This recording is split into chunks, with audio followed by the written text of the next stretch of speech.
Bihar NDA में seat sharing का पेच आसान नहीं है, क्योंकि चिराग पासवान को चाहिए 40 सीट और जीतन राम मांझी को 20 सीट चाहिए।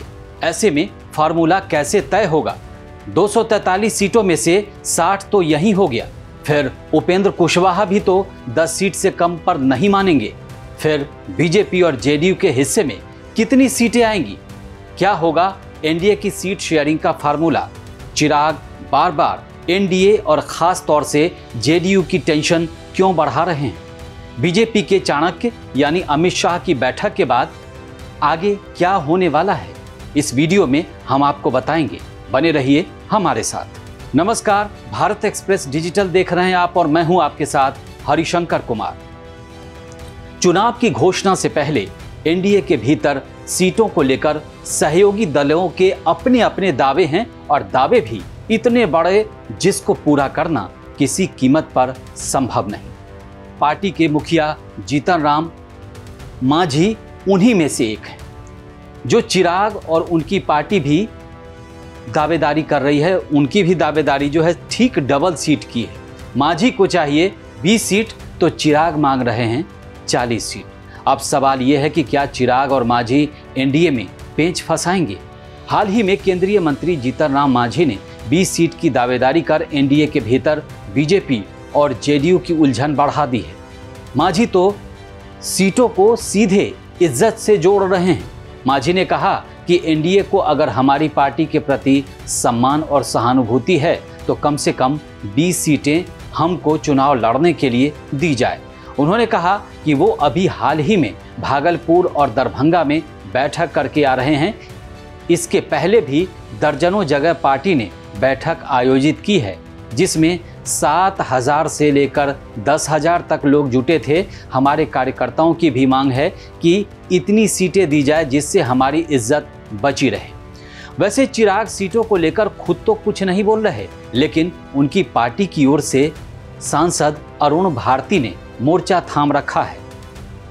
उनके राजनीतिक बयानों से अभी जो हाल ही में उन्होंने बयान दिया है उस पर हलचल मची हुई है।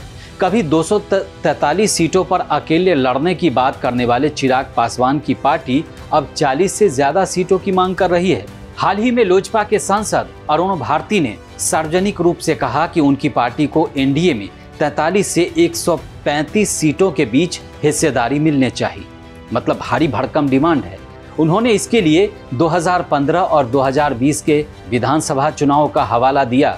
2015 में पार्टी ने एनडीए के साथ 43 सीटों पर चुनाव लड़ा था, जबकि 2020 में अकेले 137 सीटों पर प्रत्याशी उतारे थे, जिससे जदयू को मतलब जेडीयू को तगड़ा नुकसान हुआ था और वो पार्टी तीसरे नंबर पर चली गई थी।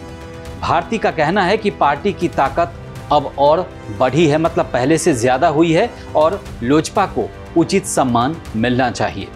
लोजपा और हम की डिमांड ने एनडीए के भीतर रणनीतिकारों को मुश्किल में डाल दिया है। एनडीए के लिए सबसे बड़ी चुनौती यह है कि चिराग को मनाना और सीट देकर उनको संतुष्ट करना, ताकि गठबंधन की एकता भी बनी रहे और अन्य सहयोगी दलों को भी संतुष्ट किया जा सके। खास तौर से जेडीयू और बीजेपी जैसे बड़े घटक दलों के लिए सीट छोड़ना इतना आसान नहीं होगा। 2024 के लोकसभा चुनाव की बात करें तो लोजपा ने 5 में से 5 सीटें जीतकर 100% स्ट्राइक रेट हासिल किया। हाजीपुर, जमुई, समस्तीपुर, खगड़िया और वैशाली जैसी सीटों पर शानदार प्रदर्शन किया। इस प्रदर्शन को आधार बनाकर पार्टी 30 से 35 विधानसभा सीटों की मांग कर रही है। वहीं चिराग पासवान के लिए महागठबंधन में शामिल होना भी आसान विकल्प नहीं है। अगर मान लीजिए एनडीए से वो मुख मोड़ते हैं और महागठबंधन की ओर जाते हैं तो वहां भी उनके लिए बहुत मुश्किल होगा, क्योंकि वहां उन्हें मनमानी सीटें मिलना मुश्किल है। ऐसे में एनडीए के भीतर समझौते का रास्ता निकालना जरूर ही पड़ेगा, चाहे कैसे भी हो। अगर लोजपा अड़ भी गई तो इससे गठबंधन को नुकसान हो सकता है। अब देखना होगा कि सीट बंटवारे पर अंतिम सहमति कैसे बनती है।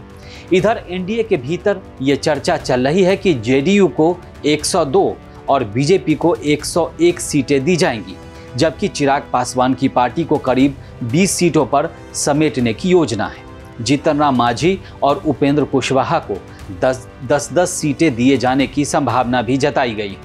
हालांकि ये आंकड़े कुछ सीटों के फेरबदल के साथ बदल भी सकते हैं।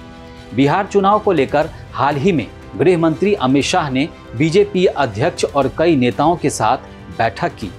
इस बैठक में कैंडिडेट चयन, घोषणा पत्र और चुनाव प्रचार को लेकर रणनीति तय की गई।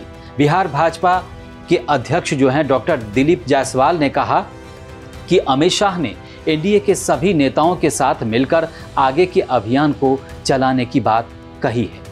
लेकिन सीट शेयरिंग को लेकर दिलीप जायसवाल ने मना करते हुए कहा कि ये बैठक में उस विषय पर कोई चर्चा नहीं हुई। अब सीट शेयरिंग का फार्मूला क्या रहेगा ये तो फाइनल लिस्ट आने के बाद पता चलेगा, लेकिन जब तक घोषणा नहीं होती बयान और दावे आते रहेंगे। इस वीडियो में फिलहाल इतना ही। देश और दुनिया की बाकी खबरों के लिए देखते रहिए भारत एक्सप्रेस डिजिटल। नमस्कार।